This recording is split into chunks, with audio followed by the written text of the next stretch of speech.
जो व्यक्ति दूसरों को कष्ट देता है और दूसरों को धोखा देता है उसका अंत बहुत बुरा होता है। क्योंकि दुर्योधन ने पांडवों को मार डाला था, उसने जीवन भर उन्हें दुख दिया, हर पल उन्हें धोखा दिया, कभी ईमानदारी से नहीं चल पाया और परिणाम ऐसा हुआ कि दुर्योधन की मृत्यु भी एक धोखे के कारण हुई। इसीलिए अगर कोई व्यक्ति किसी को धोखा देता है और व्यक्ति ये सोचता है कि उसने सामने वाले को दुख और पीड़ा देकर उसे मूर्ख बनाया है, तो याद रखें कि एक दिन उसके जीवन में कोई आएगा जो उसे भी धोखा देगा और चला जाएगा। क्योंकि व्यक्ति को अपने कर्मों के अनुसार परिणाम भुगतना पड़ता है। श्री कृष्ण अर्जुन से कहते हैं, हे अर्जुन, बस एक बार तुम अपना मन, अपना दिल और अपनी बुद्धि मुझ में रखकर देखो। कोई तुम्हें चोट नहीं पहुंचा पाएगा, कोई भी तुम्हारे दिल को चोट नहीं पहुंचा पाएगा। इसलिए दोस्तों, एक बात हमेशा याद रखें कि इस कलयुग में आप जिसे भी हद से ज्यादा प्यार करेंगे या बहुत ज्यादा भरोसा करेंगे, तो वही व्यक्ति आपको सबसे ज्यादा दुख पहुंचाएगा। आप देखेंगे कि इस दुनिया में दिल की कोई कद्र नहीं है, आपकी भावनाओं को कोई नहीं समझेगा और लोग आपकी परवाह तभी तक करेंगे जब तक उन्हें आपसे फायदा होगा। उस समय लोग आपके साथ अच्छे व्यवहार करेंगे, आपसे मीठा व्यवहार करेंगे। जैसे ही उनका मतलब खत्म हो जाता है, उसी समय उनका बात करने का तरीका भी बदल जाता है और वे आपसे बात करना तो दूर, आपके पास बैठना भी पसंद नहीं करते। इसीलिए जब आप किसी से पहली बार मिलें तो उस पर भरोसा न करें। वो सिर्फ आपको दिखाने का मुखौटा है, आपको फंसाने का। अब ये आप पर निर्भर करता है कि आप उस व्यक्ति से फंसना चाहते हैं या खुद से। आपको समझदारी से काम लेना होगा। गीता में श्री कृष्ण कहते हैं कि तुम्हें अपने बीते समय को भूल जाना चाहिए, क्योंकि यदि तुम उस समय को याद करोगे तो तुम स्वयं ही परेशान हो जाओगे। क्योंकि यदि तुम बीते हुए समय के साथ जियोगे तो वो वैसा ही रहेगा। यदि आप दुख में जीते रहेंगे तो आप जीवन भर कभी भी खुश नहीं रह पाएंगे। बुद्धिमान व्यक्ति अतीत को भूल जाता है। भगवान श्री कृष्ण कहते हैं कि जब भी आप अपने जीवन में अकेलापन महसूस करें तो गीता का पाठ पढ़ें। इस सत्य को ठीक से समझ लें कि आप इस दुनिया में अकेले आए थे और अकेले ही जा रहे हैं, और खाली हाथ आए थे और खाली हाथ ही जाना है। गीता में श्री कृष्ण अर्जुन से कहते हैं कि इस संसार में जो लोग मुझ पर विश्वास करते हैं, जो मुझे सुबह शाम याद करता है, मैं उन्हें कभी नहीं छोड़ता। इस संसार में सभी मेरे बच्चे हैं, सभी मेरे ही अंश हैं। इसीलिए मैं मनुष्य, जानवर, सभी को ईश्वर की संतान कहता हूँ। इसीलिए अकेलेपन से कभी दुखी नहीं होना चाहिए, कभी भी डरना नहीं चाहिए। लेकिन एक बात से जरूर डरना चाहिए, जो व्यक्ति गलत है और पाप करता है उसका कभी भी साथ नहीं देना चाहिए। अकेलेपन से डरना बंद करो, दुखी होना बंद करो। इस दुनिया में कोई किसी का नहीं होता, इसलिए जीवन में कभी किसी की वजह से दुखी नहीं होना चाहिए। उसी से प्रेम करो जो आपके प्रेम के योग्य है। गीता में श्री कृष्ण कहते हैं कि मनुष्य का क्रोध मनुष्य को नष्ट कर देता है। क्रोधी व्यक्ति का कोई मित्र नहीं होता। क्रोधी मनुष्य से हर मनुष्य दूर भागता है, उसके सारे रिश्ते खत्म हो जाते हैं और कोई भी उसके साथ नहीं रहना चाहता। भगवान श्री कृष्ण की भगवद गीता उपदेश देती है कि आप कितने भी अच्छे क्यों ना हो, कितने भी सही क्यों ना हो, यदि आप बुरे लोगों की संगति में रहेंगे तो आपका भी वही हाल होगा जो बुरे लोगों का होगा। क्या आप जानते हैं कि भीष्म पितामह ब्रह्मचारी और धार्मिक व्यक्ति थे, लेकिन जब भीष्म पितामह अधर्म के पक्ष में खड़े हुए तो उनका अंत मृत्यु से हुआ। उनका भाग्य भी एक अधर्मी मनुष्य के समान ही था। मृत्यु के समय उन्हें दुखों का सामना करना पड़ा, उन्हें भयंकर कष्ट का सामना करना पड़ा। इसलिए कभी भी गलत लोगों की संगति में नहीं रहना चाहिए। गीता में श्री कृष्ण कहते हैं कि मनुष्य को अपने मन पर नियंत्रण रखना चाहिए, व्यक्ति को शांत रहना चाहिए, क्योंकि जिस व्यक्ति का मन अशांत होता है उसे जीवन में दुख के अलावा कुछ नहीं मिलता है। अशांत मन व्यक्ति में दुखों को जन्म देता है और शांत मन परम सुख को जन्म देता है। गीता में कहा गया है कि मूर्ख और दुष्ट व्यक्ति को कभी भी ज्ञान नहीं देना चाहिए, क्योंकि उन्हें ज्ञान देने से उनके अहंकार को ठेस पहुंचती है और उनके मन में आपके प्रति नफरत की भावना पैदा हो जाती है, और समय आने पर वे आपको नुकसान पहुंचाते हैं और आपको कष्ट देते हैं। जो व्यक्ति आपके सामने स्नेह दिखाता है वही व्यक्ति आपके पीठ पीछे आपको नुकसान जरूर पहुंचाएगा। इसलिए ऐसे लोगों से दूर रहना चाहिए। जहां आपके लिए प्यार और सम्मान न हो वहां कभी नहीं जाना चाहिए। जब महाभारत युद्ध शुरू होने से पहले भगवान श्री कृष्ण पांडवों की ओर से शांति का प्रस्ताव लेकर हस्तिनापुर गए थे।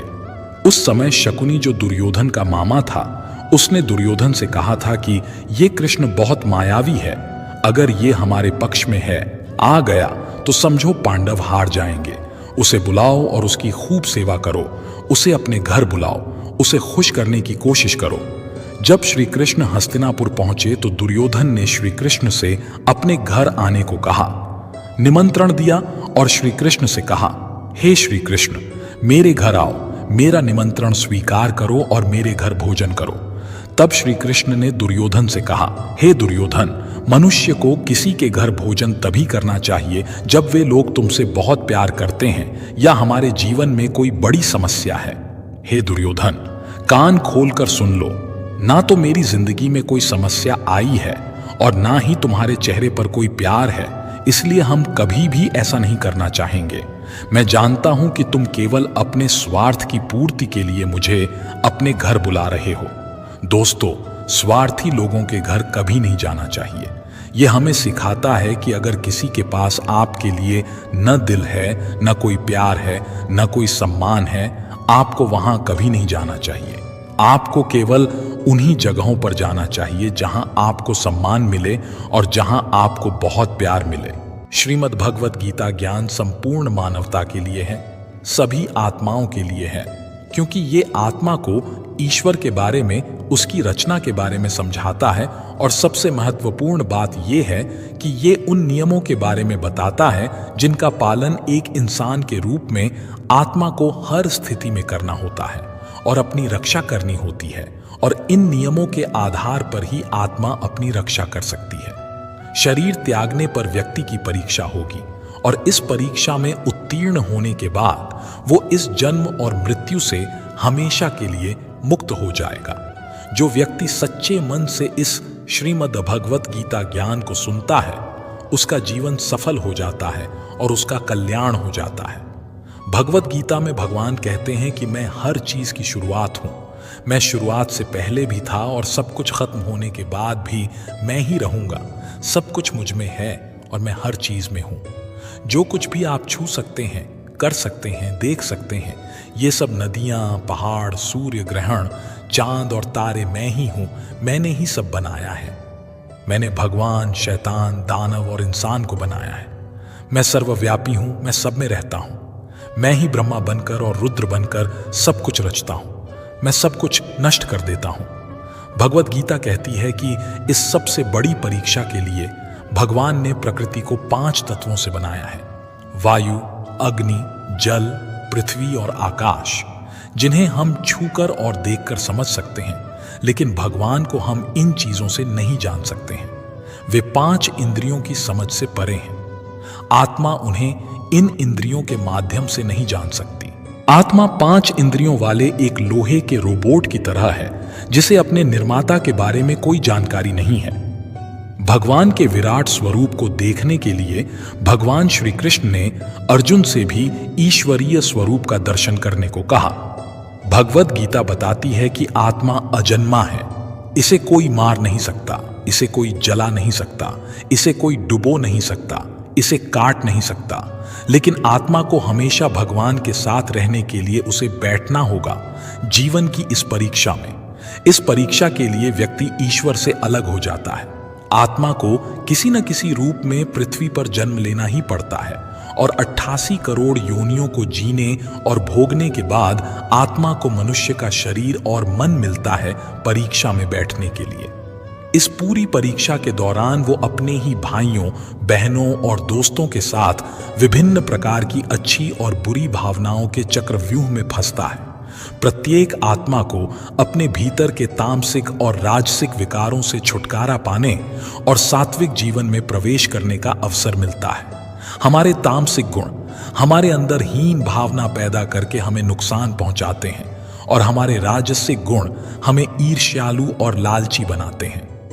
इस परीक्षा के दौरान प्रत्येक आत्मा को तामसिक और राजसिक गुणों को समाप्त कर अपने सात्विक गुणों से परिचित होना होगा।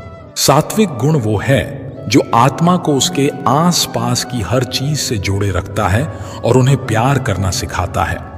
परीक्षा के दौरान ही प्रत्येक आत्मा को जीवन के 4 स्तंभों धर्म, अर्थ, लिंग और मोक्ष का ज्ञान होता है।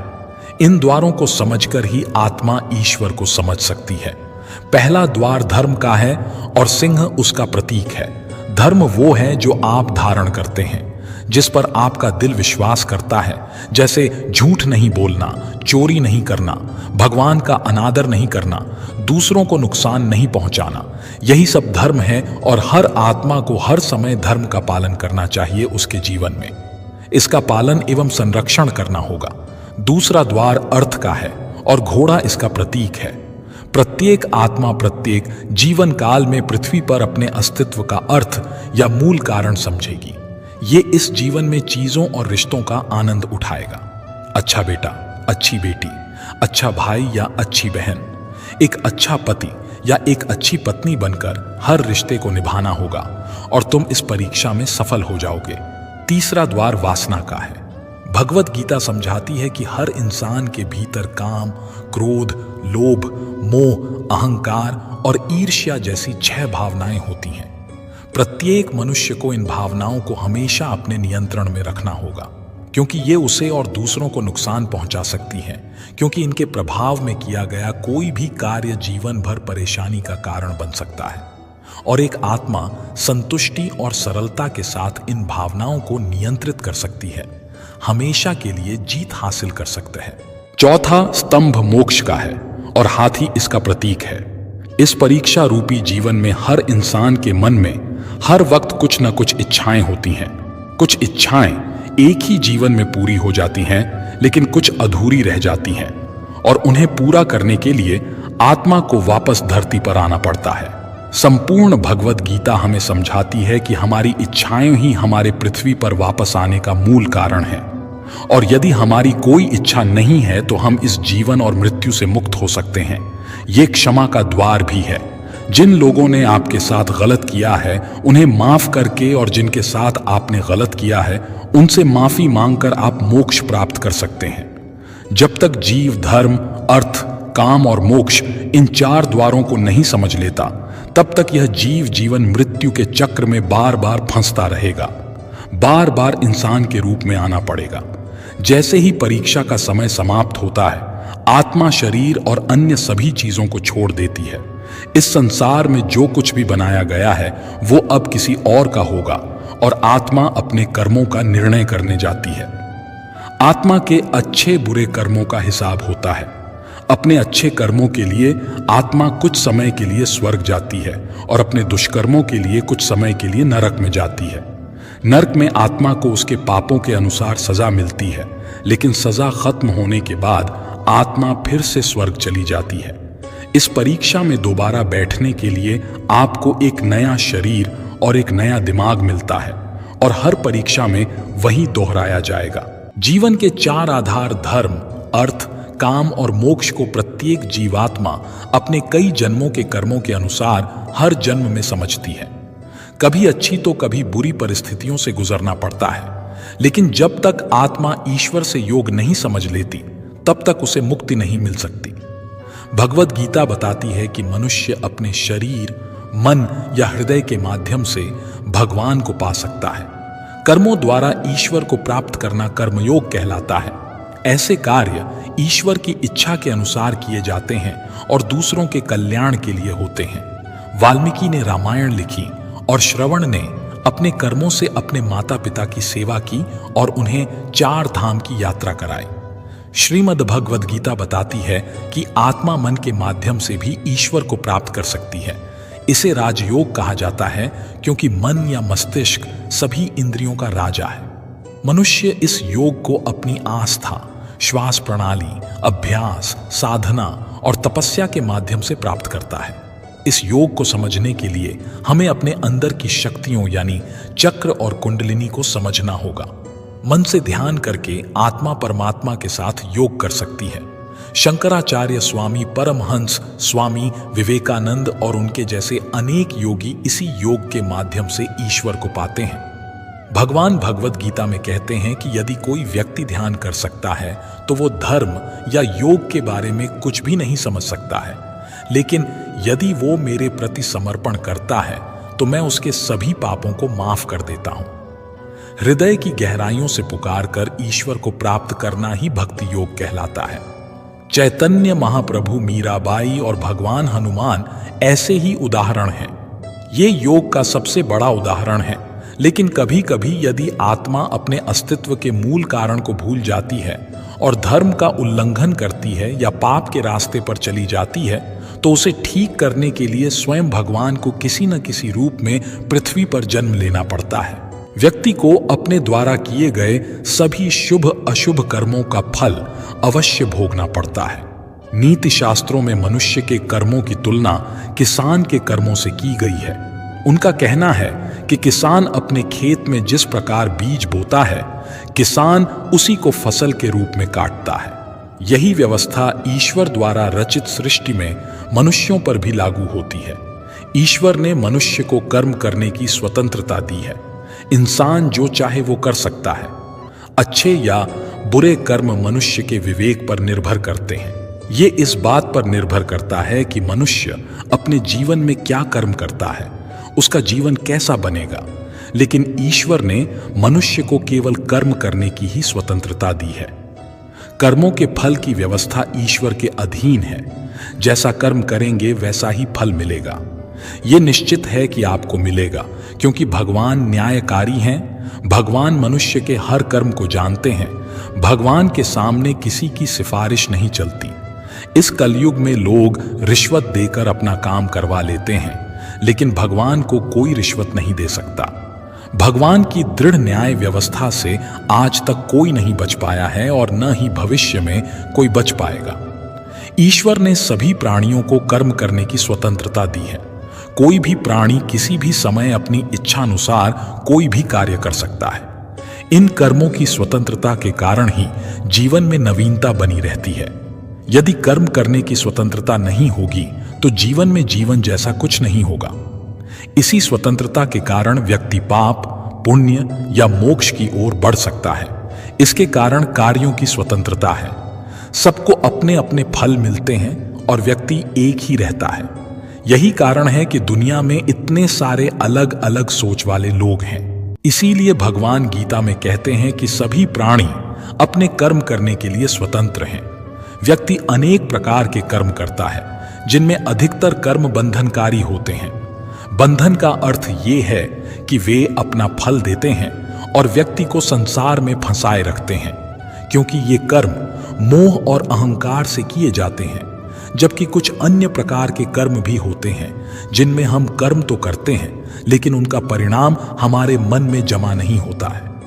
ऐसे कर्मों को करने की विधि भगवान ने बताई है कि कर्म इस प्रकार करना चाहिए कि उसके फल के प्रति कोई मोह न रहे। इसके लिए भगवान कहते हैं कि तुम ये कर्म मुझे अर्पण कर दो। ये एक ऐसी प्रक्रिया है जिसमें व्यक्ति के अंदर कार्य करने का कोई अहंकार नहीं होता है और उस कर्म के फल की कोई इच्छा नहीं होती। इस प्रकार ये कर्म शुद्ध कर्म कहलाते हैं, जो व्यक्ति को बांधते नहीं बल्कि मुक्ति में सहायक होते हैं। यदि भगवान कह रहे हैं कि कर्म और कर्म का फल मुझे अर्पण करो, तो इसका अर्थ ये है कि भगवान हमारे कर्म और उनके फल की स्वतंत्रता पर प्रतिबंध नहीं लगा रहे हैं, बल्कि वे हमें कर्म करने की सही विधि सिखा रहे हैं ताकि कर्म फल की प्राप्ति हो और वे कार्य हमें परेशान नहीं करते। हमारे शास्त्रों में कहा गया है कि व्यक्ति का समाज के प्रति जैसा व्यवहार होता है, जो व्यक्ति हमारी संस्कृति, सभ्यता और धर्म को नष्ट करने पर तुल्ला हो, उसके प्रति भी हमें ऐसा ही व्यवहार करना चाहिए।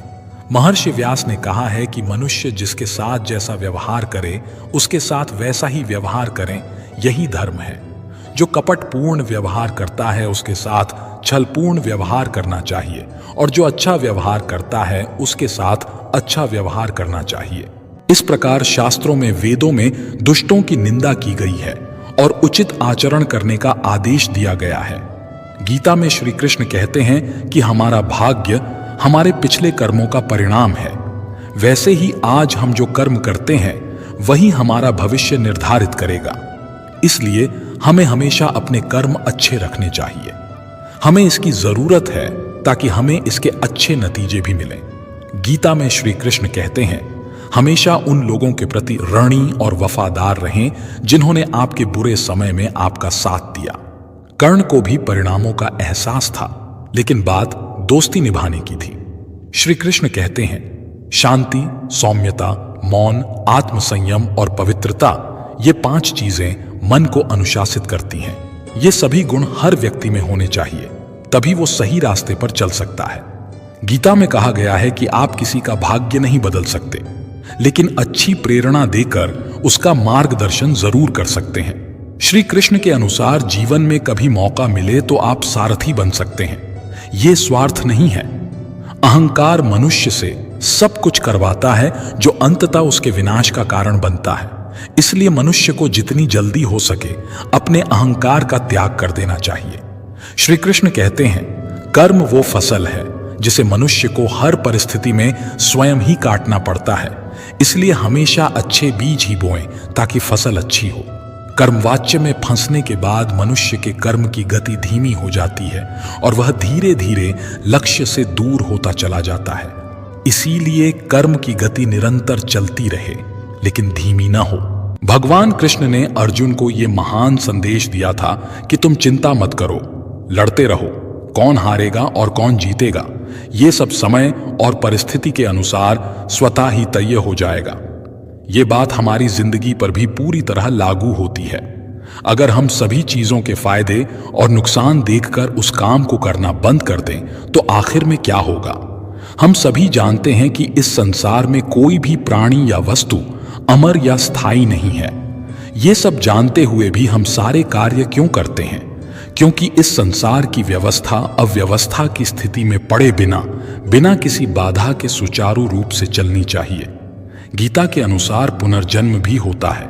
हम भूल जाते हैं कि हम किसी भी जीवन में जा सकते हैं जो सुखों की दुनिया है। परेशान होने पर आत्महत्या करने का भी अधिकार नहीं है। बैल कितना भी परेशान हो जाए, वो अपनी इच्छा से मर भी नहीं सकता। जिसने जैसा किया होगा उसे वैसा ही भोगना पड़ेगा। किसी ने बहुत ही अद्भुत बात कही है कि अगर आंखें हमेशा के लिए बंद होने से पहले सच में खुल जाएं तो जिंदगी सुधर जाती है। दोस्तों, कड़ी मेहनत ही सफलता का शॉर्टकट है, इसके अलावा कोई शॉर्टकट नहीं है। आपको कड़ी मेहनत करनी होगी, आपको ईमानदारी से प्रयास करना होगा। यदि आप कहें कि परिणाम अच्छा नहीं है तो आपको खुद से पूछना होगा कि क्या हमारे प्रयासों में कोई कमी है। दोस्तों, पुराणों में कहा गया है कि हमें जो कुछ भी मिलता है, माता पिता, भाई बहन, पति पत्नी, बहू बेटे, ये सब हमारे पिछले जन्म के आधार पर ही मिलता है। हमारा जन्म का रिश्ता है। ये वही लोग हैं जिनसे हमारा कभी न कभी कोई नाता जरूर रहा है। कोई हिसाब किताब था जिसे पूरा करने के लिए भगवान हमें धरती पर भेजते हैं। हमारे कर्मों का कुछ फल तुरंत मिल जाता है और कुछ का बाद में या अगले जन्म में। जैसे अगर कोई आग में हाथ डाल दे तो वो तुरंत जल जाएगा, कल या परसों नहीं लगेगा। लेकिन अगर आपने किसी की हत्या की है या किसी को बेतहाशा परेशान किया है तो ये संभव है कि हो सकता है कि आपको इसका फल उसी जन्म में न मिले, लेकिन देर सबेर आपको इसका परिणाम अवश्य भुगतना पड़ेगा। इसके परिणामों से कोई नहीं बच सकता, चाहे वो भगवान के अवतार भगवान राम ही क्यों न हो। उन्होंने बाली को भी गुप्त रूप से मार डाला था। परिणाम स्वरूप उनकी मृत्यु श्री कृष्ण के अवतार में उसी बाली के हाथों हुई जो एक शिकारी के रूप में था। इसी प्रकार यदि आपने किसी की मदद की है तो ईश्वर आपकी उस मदद को किसी न किसी माध्यम से कई गुना बढ़ाकर वापस लौटाता है। न तो अच्छे कर्म मिटते हैं और न ही बुरे कर्म, यहां तक कि हमें अपने मानसिक कर्मों की सजा भी मिलती है। इसीलिए ऐसा कहा जाता है, जिस प्रकार एक गाय का बच्चा हजारों गायों के बीच भी अपनी मां को ढूंढ लेता है, उसी प्रकार कर्म भी हर हाल में अपने कर्ता को ढूंढ लेता है। यदि आप किसी से लिया हुआ धन वापस नहीं करते हैं तो किसी जन्म में आप उसके नौकर या पालतू बनकर उसकी सेवा करेंगे। अगर आप किसी का भला चाहते हैं तो वो आपकी किस्मत के कांटे कब दूर कर देगा आपको पता भी नहीं चलेगा।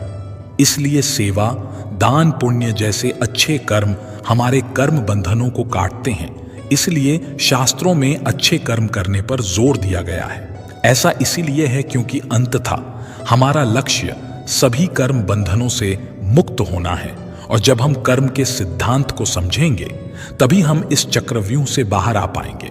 प्रत्येक कर्म का फल अलग अलग होता है, अर्थात बुरे कर्म का फल अच्छे कर्म के फल से रद्द नहीं होता।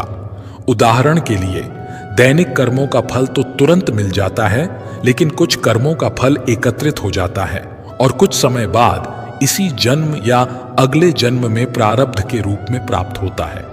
ऐसे कर्म क्रियमाण कर्म कहलाते हैं।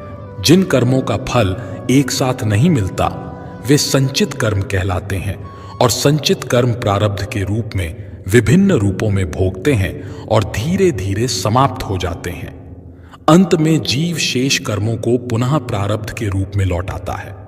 अन्य जन्मों और मनुष्य जन्म में अंतर यह है कि जहां अन्य जन्मों में प्रारब्ध कर्मों को भोगने के साथ ही वे निरस्त हो जाते हैं, वहीं मानव जीवन में प्रारब्ध कर्मों को भोगने के साथ ही वे निरस्त हो जाते हैं।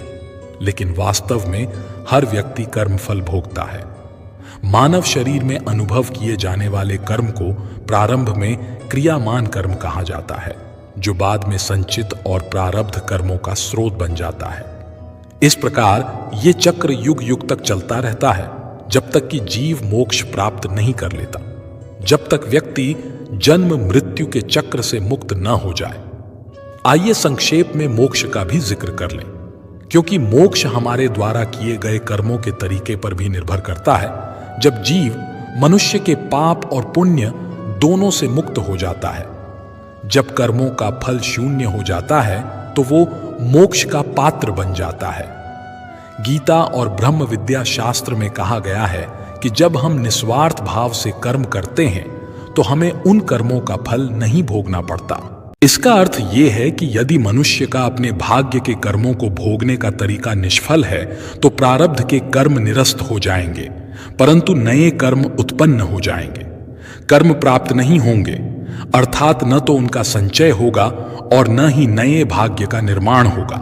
निष्काम कर्म का अर्थ है अपने आप को ईश्वर का सेवक मानकर ईश्वर के वचनों के अनुसार अपने कर्तव्यों का पालन करना, लेकिन उनके फल की कोई इच्छा न करना, जिसके लिए ईश्वर ही सब कुछ है और जो हर कार्य में मौजूद है।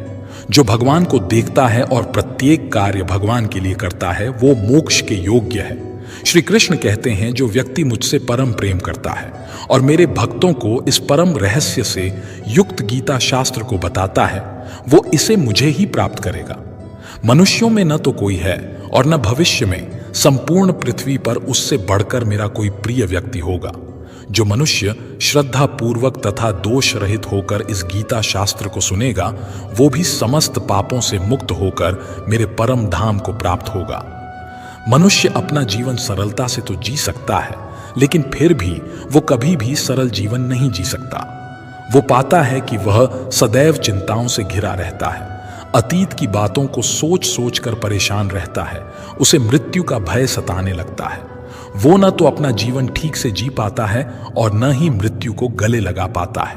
बुद्धिमान व्यक्ति न तो मरने से डरता है, न ही वो मृतकों के लिए शोक मनाता है और न ही जो जीवित हैं उनके लिए शोक मनाता है, क्योंकि वो जानता है कि जो मर गया वो फिर से जन्म लेगा और जो जीवित है वो एक दिन अवश्य मरेगा।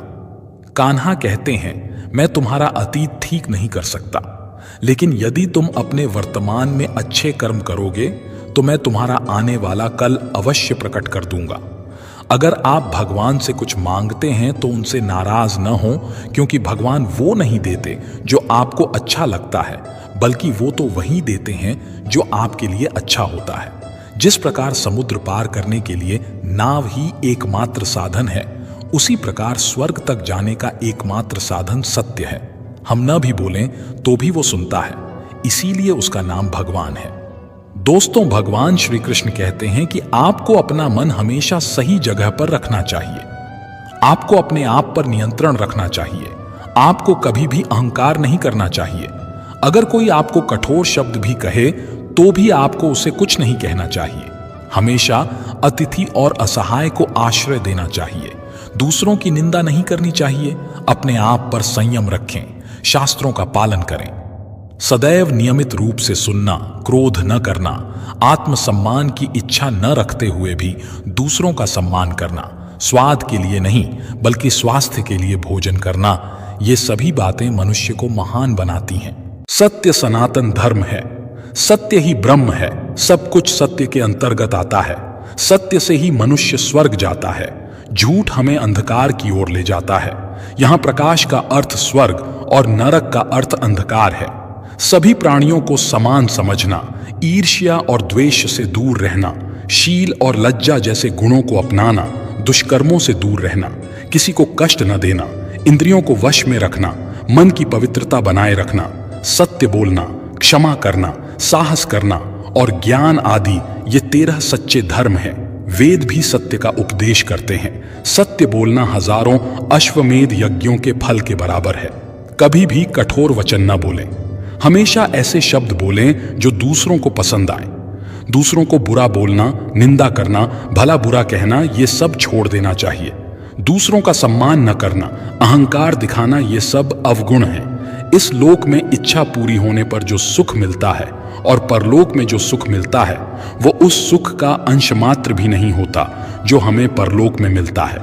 इच्छाओं से मुक्त, खुद पर नियंत्रण रखने के लिए व्यक्ति को सबसे पहले लालच और मोह से छुटकारा पाना होगा। मोह का परिणाम मृत्यु है और सत्य का परिणाम अमृत है। इसीलिए मृत्यु और अमृत दोनों ही मनुष्य के वश में हैं। सारा संसार बुढ़ापे से घिरा हुआ है। दिन ब दिन मौत उस पर वार कर रही है। दिन आता है और रात बीत जाती है। तुरंत जागें, अपना समय बर्बाद न करें, अपने कल्याण के लिए कुछ काम करें। आपका काम पूरा नहीं होता तब तक मौत आपको अपने साथ ले जाती है। गरीबी को स्वेच्छा से स्वीकार करने से सुख मिलता है। यह खुशी इंसान के लिए फायदेमंद होती है, क्योंकि इस रास्ते पर चलने से न तो कोई परेशानी होती है और न ही कोई आपका दुश्मन बनता है। यह मार्ग कठिन लग सकता है, लेकिन यह मार्ग एक अच्छे व्यक्ति के लिए उपयुक्त और आसान है जो पवित्र जीवन जीना चाहता है, क्योंकि ऐसे व्यक्ति के लिए धन का कोई मोह नहीं होता है। उनके लिए इससे बढ़कर कोई अन्य धन या खुशी नहीं होती है। राज्य को संतुलन में रखने में कोई झिझक नहीं होती। पलड़ा भारी रहता है। धनवान व्यक्ति को सदैव मृत्यु का भय सताता रहता है। इच्छाओं को पूरा करने की बजाय उन्हें छोड़ देना ही बेहतर है, क्योंकि त्याग के बिना कुछ भी हासिल नहीं होता। त्याग से मनुष्य को परम सुख की अनुभूति होती है। त्याग के बिना परम आदर्श की प्राप्ति नहीं हो सकती। ऐसा भगवान श्री कृष्ण कहते हैं। मोह और कामनाओं का त्याग कर दें और अपने मन को शांत कर लें।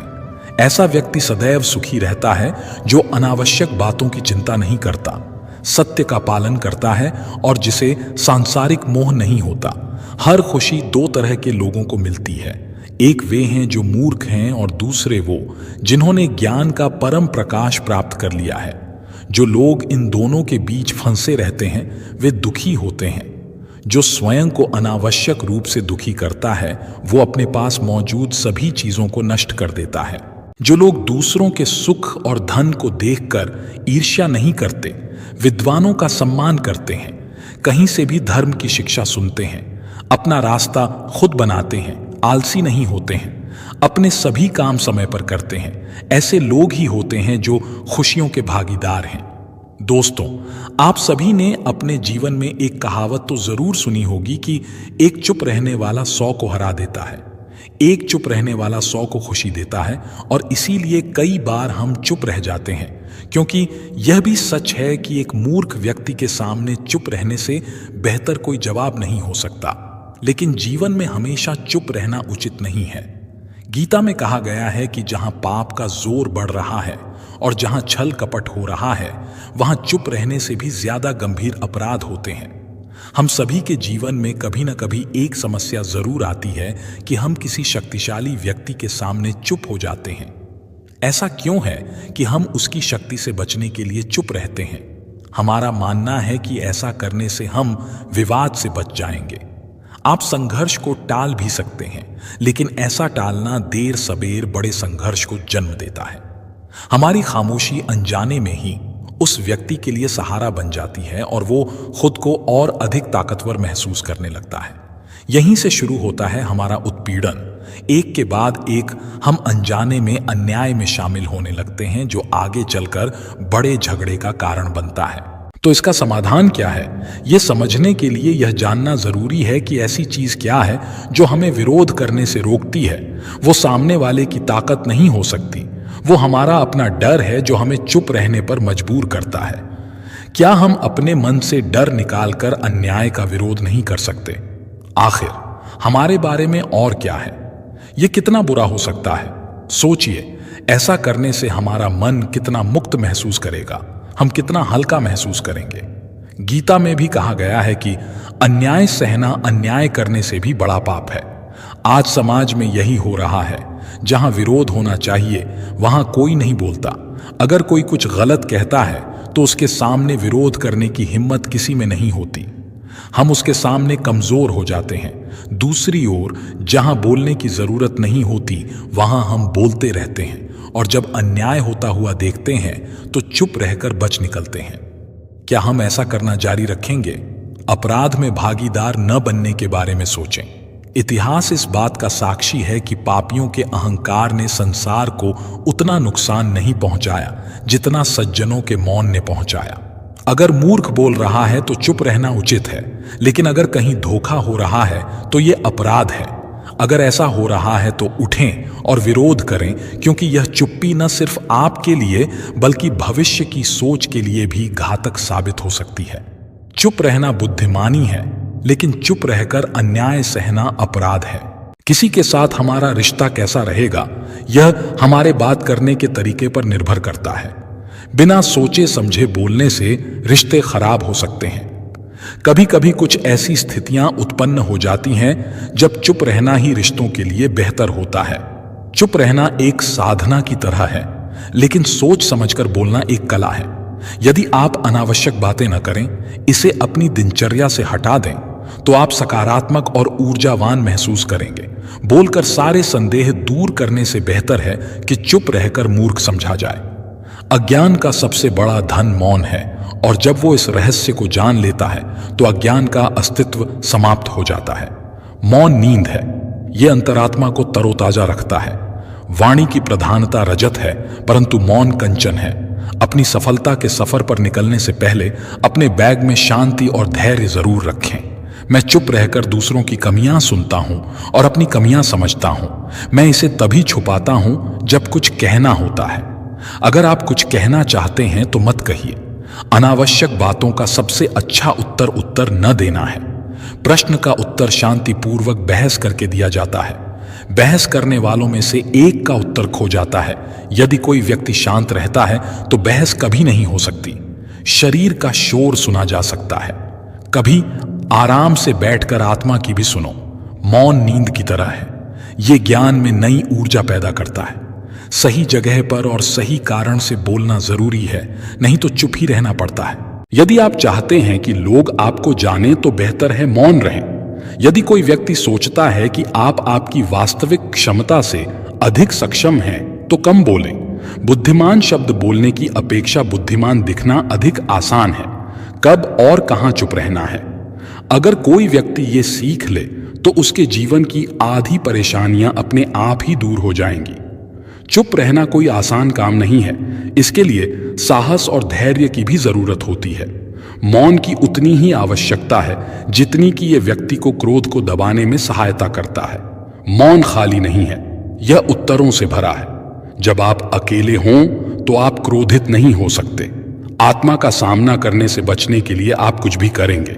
मौन रहकर आप कई समस्याओं से दूर रह सकते हैं। विधाता ने मौन को अज्ञान का आवरण बना दिया है। ये ज्ञानियों की सभा में अज्ञान का आभूषण है। मौन में शब्दों से अधिक शक्ति होती है। यदि आप दूसरों के विचारों पर नियंत्रण करना चाहते हैं तो सबसे पहले अपने विचारों पर नियंत्रण रखें। अपने विचारों को नियंत्रित करने का सबसे आसान तरीका है कम बोलना या चुप रहना। इस दुनिया में वही इंसान सबसे ज्यादा खुश और समृद्ध है जो गुस्सा आने पर खुद को चुप रखता है। जो लोग आपको गलत समझना चाहते हैं वे आपकी चुप्पी का भी गलत मतलब निकालेंगे। ईश्वर के दरबार में वकालत बड़ी अनोखी है। चुप रहो और अपना काम करो। अगर आपको किसी सवाल का जवाब नहीं पता तो आपको चुप रहना चाहिए। कभी कभी चुप रहना और यह देखना बुद्धिमानी है कि जो लोग सही और आवश्यकता अनुसार बोलते हैं वे चमत्कार भी हासिल कर सकते हैं।